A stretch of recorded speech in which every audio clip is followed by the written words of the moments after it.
Good day everyone! Welcome to my YouTube educational channel.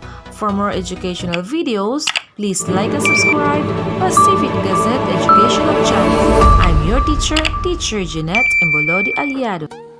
We are now in the third week of our discussion. So this week we're going to tackle about changes in the material in the absence or in the presence of oxygen. Before we will start the lesson, allow me to ask two questions for you. The first question is, what do you think will happen if there is no oxygen in our environment? The second question is oxygen important? And what is oxygen? Oxygen is a type of gas, the most common element on Earth. Oxygen is important for the survival of human, plants, and animals.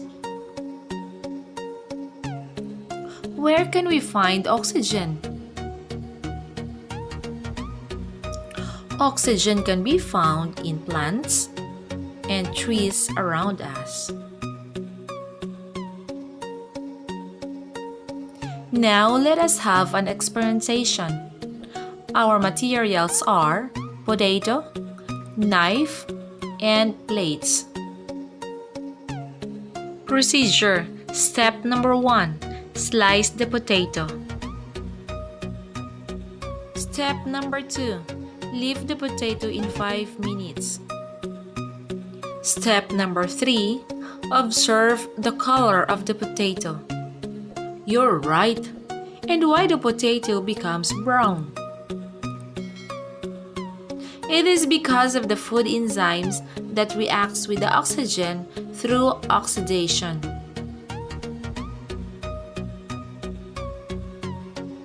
But what is oxidation?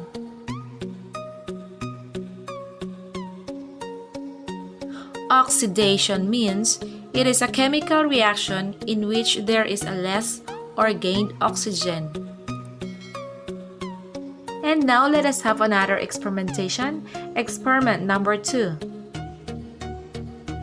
For our experiment number 2, we will be needing matches, glass, and candle. Try to observe what will happen to the candle.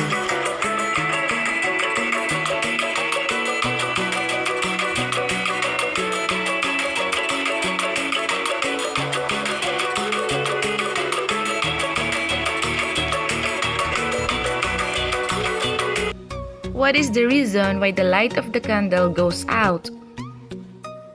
Here are the reasons why. First, fire needs oxygen to sustain itself. Number 2, the glass prevents the fire from consuming any oxygen. Number 3, once the fire consumes all the oxygen inside the glass, the fire turns off. And that process is what we call combustion. What is combustion? Combustion is the process when the substance burns in the presence of the oxygen. And how the combustion works? A material cannot be burned without the presence of the oxygen. Always remember that oxygen is the number 1 component in making fire. Look at the picture. What have you seen in the picture shown? You're right. It is rusting. But what is rusting? Rusting is the red or orange coating that forms on the surface of iron when exposed to air and moisture. Rusting is the reaction of iron with oxygen present on the air.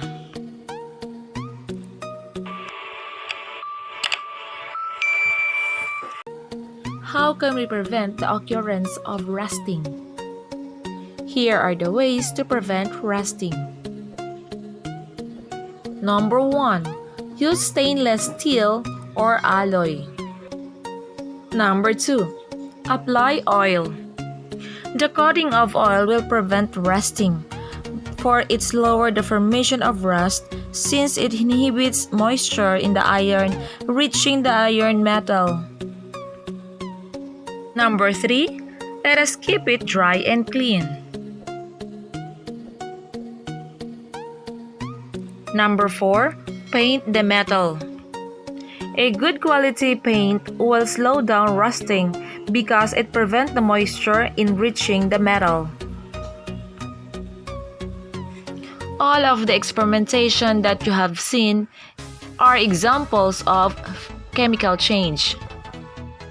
For your activity 1, you're going to answer the following questions. Write your answer on your paper. Based on our experiment number 1, what happened to the color of the potato? Number 2, still in experiment number 1, what is oxidation? Number 3, what is combustion? Number 4, what is rusting? And number 5, what is the causes of rusting? Give only one. For number 6, 7, 8, 9, 10, you're going to enumerate the ways to prevent rusting. And that would be all for this week. So thank you once again. I am teacher Jeanette Embolodi Aliado saying happy learning everyone. Thank you and goodbye.